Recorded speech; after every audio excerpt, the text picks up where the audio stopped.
കേന്ദ്ര ഗവൺമെൻറ്റിന് വല്ലാത്ത വനിതാ സ്നേഹം അങ്ങ് മൂത്ത് കഴിഞ്ഞ അതായത് ഈ കഴിഞ്ഞ ലോക്സഭാ ഇലക്ഷന് തൊട്ട് മുമ്പായിട്ട് ഒരു തീരുമാനം അങ്ങ് എടുത്തു.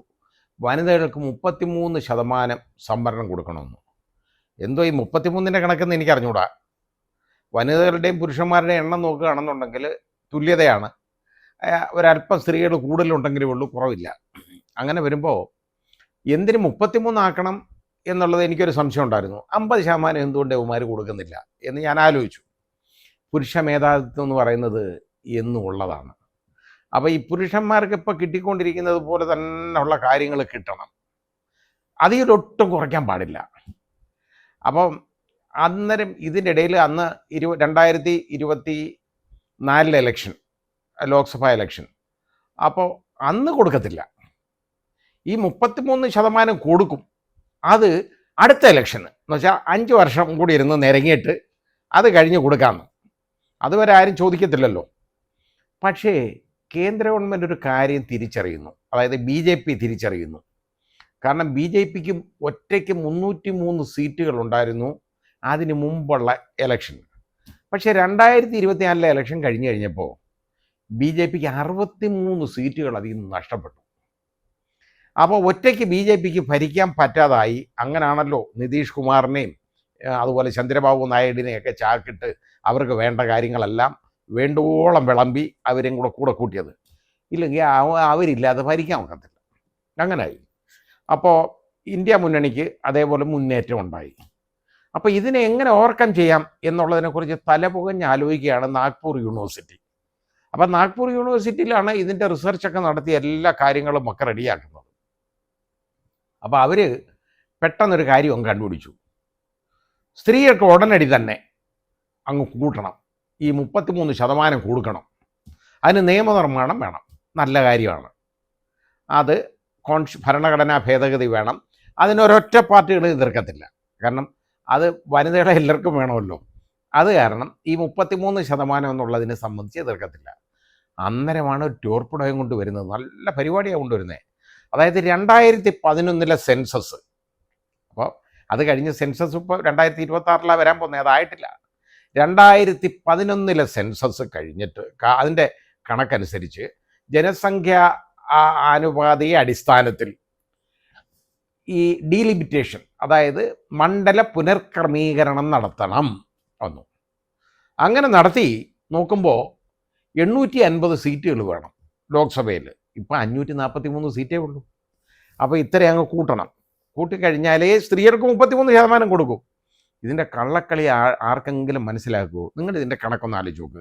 850ൻ്റെ 33% എന്ന് പറയുന്നത് യഥാർത്ഥത്തിൽ 250 അപ്പോൾ 250 സീറ്റേ സ്ത്രീകൾക്ക് പോവുള്ളൂ. ബാക്കി 600 സീറ്റുകൾ യുവമാർക്ക് തന്നെ കിട്ടും. ആലോചിച്ചോണം. അത് എവിടൊക്കെയാണ് കിട്ടുന്നതെന്നറിയാമോ?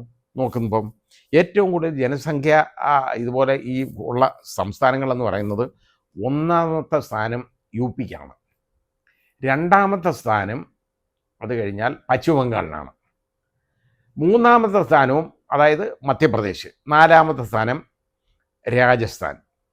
ഇതേപോലെ പോവും. അപ്പോൾ ഈ അത് കഴിഞ്ഞ് മഹാരാഷ്ട്ര, അത് കഴിഞ്ഞ് രാജസ്ഥാൻ.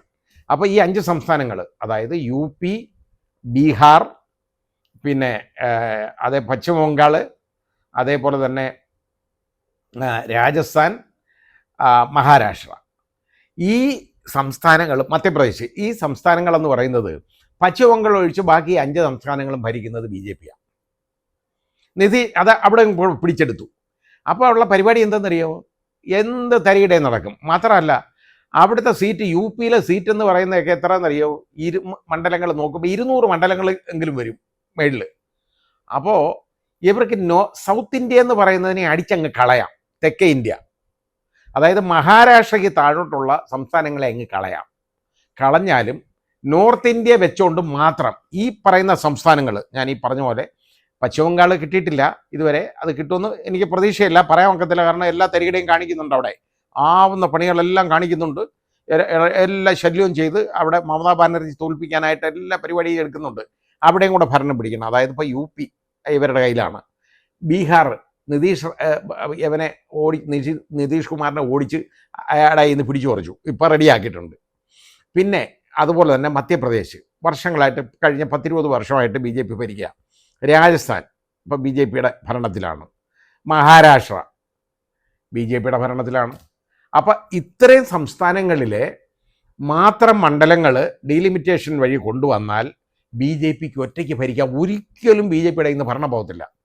അതിനുവേണ്ടിയുള്ള കള്ളത്തരമായി കാണിച്ചത് വളരെ സൂത്രത്തിൽ വനിതകൾക്ക് ഏതാണ്ടെങ്കിൽ പുഴുങ്ങി കൊടുക്കുന്ന മാതിരി കൊടുത്തുകൊണ്ട് ഈ ഭരണം മുഴുവൻ ഒരിക്കലും BJP എന്ന് പറയുന്ന പാർട്ടി അല്ലാതെ വേറെ ആരും ഭരിക്കാൻ പാടില്ല എന്ന് ഉള്ള ഒരു കാഴ്ചപ്പാടിലൂടെ കൊണ്ടുവന്ന ഒരു പരിപാടിയാണ്.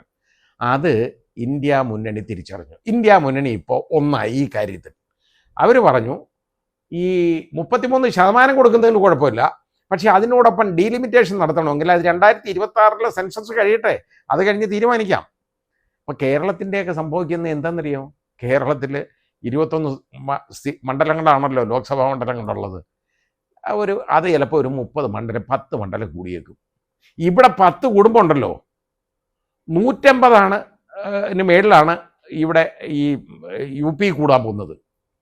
അപ്പോൾ എന്ന് പറഞ്ഞു കഴിഞ്ഞാൽ ഈ കേരളത്തിനോ അല്ല കേരളം, തമിഴ്നാട്, ആന്ധ്ര, തെലുങ്കാന, കർണാടക ഈ സംസ്ഥാനങ്ങൾക്കൊന്നും ഒരു സേയുമില്ല ഭരണത്തിൽ. ആ രീതി വരും. അപ്പോൾ ഇന്ത്യ വിഭജിക്കപ്പെടുന്നതിന് തുല്യമാവും ഈ കാര്യം. കാരണം തെക്കേ ഇന്ത്യ വടക്കേ ഇന്ത്യ എന്നുള്ള രീതിയിൽ മാറുക എന്ന് പറയുന്നത് യഥാർത്ഥത്തിൽ നമ്മുടെ ഭരണഘടനാ തത്വങ്ങൾക്കെല്ലാം എതിരാവും. അപ്പോൾ ഈ ഇങ്ങനെ വരുന്നുടനെ ഈ സംസ്ഥാനങ്ങൾക്കൊന്നും കിട്ടത്തില്ല. നേരെ മറിച്ച് വടക്കേ ഇന്ത്യൻ സംസ്ഥാനങ്ങൾക്ക് മുഴുവൻ കിട്ടും. അത് മാത്രമല്ല, അവരുടെ കയ്യിൽ തന്നെയാണ് ഏതാണ്ട് നോർത്ത് ഈസ്റ്റ് വടക്ക് കിഴക്കേ സംസ്ഥാനങ്ങളെന്ന് പറയുന്നത് എല്ലാം BJPയുടെ കയ്യിലാണല്ലോ. ഇപ്പോൾ നമ്മൾ ആലോചിച്ച് നോക്കണം, മണിപ്പൂരൊക്കെ പിടിച്ചെടുത്തു, ആസാം, അതുപോലെ മേഘാലയ, ഇതിങ്ങനെ പറയുന്ന എല്ലാം അവരുടെ കയ്യിലാണ്. അപ്പോൾ ഇത് വരുന്നുണ്ടേ ഭരണം എന്താണെന്നറിയോ? തികച്ചും അവർക്ക് മുഴുവൻ അടിച്ച് എടുത്ത് റെഡിയാക്കാം. ഈ പരിപാടിക്ക് വേണ്ടിയാണ് ഈ ഇടപാട് അങ്ങോട്ട് ഇറക്കിയത്, ഈ കാർഡ്. ആ കള്ളക്കാർഡ് ഇപ്പോൾ നമ്മുടെ നേതാക്കൾ തിരിച്ചറിയുന്നു എന്നുള്ള ഒരു നല്ല കാര്യമാണ്. അപ്പോൾ ഇന്നിപ്പോൾ അവിടെ പാർലമെൻറ്റിൽ ചർച്ച നടക്കാൻ ഞാൻ ഇന്ന് കണ്ടില്ല എന്താ ചർച്ച നടക്കുന്നത്. മാത്രമല്ല എനിക്ക് ഇൻട്രസ്റ്റേ ഇല്ലത് എന്താ നടക്കുന്നതെന്ന് ഒന്നാണ്. കാരണം അത് പാർലമെൻറ്റ് 850 എണ്ണത്തിനെ, അതായത് ഇപ്പോൾ ഉള്ളതിനെ തന്നെ ഗോവിളിയും ബഹളവുമായിട്ട് അങ്ങ് കഴിയുകയാണ്. ഇപ്പോൾ ഉള്ളതിനെ കൊണ്ടു നടക്കാൻ വെക്കുന്നില്ല ഈ 543 എണ്ണത്തിനെ. ഇനി അങ്ങനെ ഉള്ളപ്പോഴാണ് ഇനി 850 ആക്കിയാലൊന്ന് ആലോചിച്ച് നോക്കിക്കോളൂ. ഇപ്പം തന്നെ ഒരൊറ്റ ദിവസവും പാർലമെൻറ്റ് നടക്കത്തില്ലല്ലോ, ഇറങ്ങിപ്പോക്കല്ലേ വരുന്നത്. ഇപ്പോഴും ഇറങ്ങിപ്പോക്ക് നടക്കും. കാര്യം എന്താ? ഇതിൻ്റെ തീരുമാനം എല്ലാം എടുക്കാം ഭരണഘടന ഭേദഗതി വേണ്ടതുകൊണ്ട് മാത്രം ഇത് BJPക്ക് കാര്യം നടക്കത്തില്ല. കാരണം 3/2 ഭൂരിപക്ഷം വേണം 2 ഹൗസിൻ്റെയും. 3/2 ഭൂരിപക്ഷം ഉണ്ടെങ്കിലേ പറ്റുള്ളൂ, ഭരണഘടനാ ഭേദഗതി ആയതുകൊണ്ട്. അപ്പോൾ ഭരണഘടനാ ഭേദഗതി വരുന്നതുകൊണ്ട് 3/2 ഭൂരിപക്ഷം വേണ്ടതുകൊണ്ട് ഇവർക്കതില്ല, 3/2 കിട്ടത്തില്ല. അതുകൊണ്ട് ആ പണി നടക്കത്തില്ല. ഈ ഡീലിമിറ്റേഷൻ വഴി കൊണ്ടുവന്നിട്ട് ഈ തെക്കേ ഇന്ത്യൻ സംസ്ഥാനങ്ങളെയൊക്കെ, അത് ചന്ദ്രബാബു നായിഡു ഇതിൻ്റെ കൂടെ നിൽക്കുമെന്ന് എനിക്ക് തോന്നുന്നില്ല. കാരണം നിൽക്കാൻ പോയി കഴിഞ്ഞാൽ അയാൾ മണ്ടത്തരമാണ് കാണിക്കുന്നത്. സൗത്ത് ഇന്ത്യൻ സംസ്ഥാനമാണല്ലോ, മണ്ടത്തരമാണ് കാണിക്കുന്നതെന്ന് പറഞ്ഞു കഴിഞ്ഞാൽ അവിടെയൊക്കെ ഉള്ളതൊക്കെ അടിച്ചു പോവും മുഴുവൻ. അത് ഡീലിമിറ്റേഷൻ വഴി നോർത്ത് ഇന്ത്യയിലേക്ക് ഒരുപാട് സീറ്റുകൾ കൂട്ടും. ഈ 850 കൂടുതലും ഏതാണ്ട് 600 സീറ്റെങ്കിലും വരുന്നത് ഈ പറയുന്നിടത്താണ്. അതാണ് പ്രശ്നം. ഒറ്റയ്ക്ക് ഭരിക്കാൻ പറ്റും. എന്നിട്ട് പെണ്ണുങ്ങൾക്ക് ഏതാണ്ട് അങ്ങ് കൊടുക്കുന്നതായിട്ട് കാണിക്കുക. ഈ 33% കൊടുക്കുന്നതിന് കുഴപ്പമില്ല, കൊടുക്കട്ടെ, അതങ്ങ് തീരുമാനമാവട്ടെ, നിയമമാക്കിക്കോളൂ. പക്ഷെ അതിനോടൊപ്പം ഈ മണ്ഡലം കൂട്ടേണ്ട കാര്യം എന്താണ്? ഈ ഉദ്ദേശം എന്ത് തുടങ്ങിയാണെന്നറിയോ? ഈ പാർലമെൻറ്റ് മന്ദിരം പുതിയത് പണിഞ്ഞില്ലേ, അതിനകത്ത് 880 സീറ്റുകൾ ഉണ്ടാക്കിയിട്ടുണ്ട്. അതിനകത്ത് മനഃപൂർവ്വമാണ്. ഇതറിയാൻ വയ്യാതൊന്നും ചെയ്യുന്നൊന്നുമല്ല. ഇത് നാഗ്പൂർ യൂണിവേഴ്സിറ്റി കരുതി കൂട്ടി ചെയ്തേക്കുന്നതാണ്. ഇതാദ്യം പുറത്ത് പറയാതാണ് സ്ത്രീകൾക്ക് ഏതാണ്ട് മുണ്ട ഉരുട്ടി കൊടുക്കുന്നു, 33% കൊടുക്കുന്നു എന്നും പറഞ്ഞ് കഴിഞ്ഞ തവണ വോട്ട് പിടിച്ചത്. എന്നിട്ട് പോലും 63 സീറ്റ് BJPക്ക് നഷ്ടപ്പെട്ടു. കാരണം 240 സീറ്റിലെങ്ങാണ്ട് BJP ഒതുങ്ങി. 303 സീറ്റുകൾ ഉണ്ടായിരുന്നവരായിരുന്നു, അവരുടെ ബാക്കി 63 സീറ്റ് നഷ്ടപ്പെട്ടു. അപ്പോൾ കാൽക്കീഴിലെ മണ്ണ് ഒലിച്ചു പോകുന്നത് BJP തിരിച്ചറിഞ്ഞു. അതുകൊണ്ടാണ് ഇപ്പം ഈ പരിപാടി കൊണ്ട് വന്നേക്കുന്നത്. ഇപ്പം റെഡിയാക്കി കളയാം, ഡീലിമിറ്റേഷൻ പുതിയത് മണ്ഡല പുനഃക്രമീകരണം അങ്ങോട്ട് നടത്താം എന്ന് പറഞ്ഞാൽ നമ്മളെല്ലാം, അതായത് ഈ തെക്കേ ഇന്ത്യയിലുള്ള ആളുകളെ മുഴുവൻ അവരെല്ലാം ശരിപ്പെടുത്താനുള്ള ഒരു മാർഗം കൊണ്ടുവന്നേക്കാണ്. ഇതിനെ എതിർത്ത് തോൽപ്പിക്കണം. ഇത് എല്ലാവരും എം പിമാരും മുഴുവൻ ശ്രദ്ധിക്കേണ്ട ഒരു കാര്യമാണ്. അപ്പം നോർത്ത് ഇന്ത്യ സൗത്ത് ഇന്ത്യ എന്ന് പറയുന്ന വിഭാഗീയത ഇവിടെ ഉണ്ടാവും. അങ്ങനെ ആകരുത്.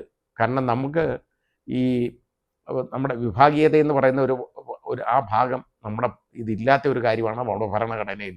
അത് പാടില്ല. അതുണ്ടാക്കാനുള്ള ഒരു മാർഗമാണ് നോക്കുന്നത്. ഒറ്റയ്ക്ക് എന്നും ഭരിക്കാം, ശല്യമൊന്നുമില്ലാതെ ഏത് കൊള്ളത്തരവും നടത്താം. അദാനി അംബാനിമാർ ധാരാളം വളരും. അതാണിപ്പം നടക്കാൻ പോകുന്നത്. അതിനു വേണ്ടിയാണ് ഈ പണി കൊണ്ടുവന്നേക്കുന്നത്. ഏതായാലും അത് ഇവർ തിരിച്ചറിഞ്ഞു പ്രശ്നം ഉണ്ടാകുന്നു എന്നുള്ളത് നല്ലൊരു കാര്യമാണ്.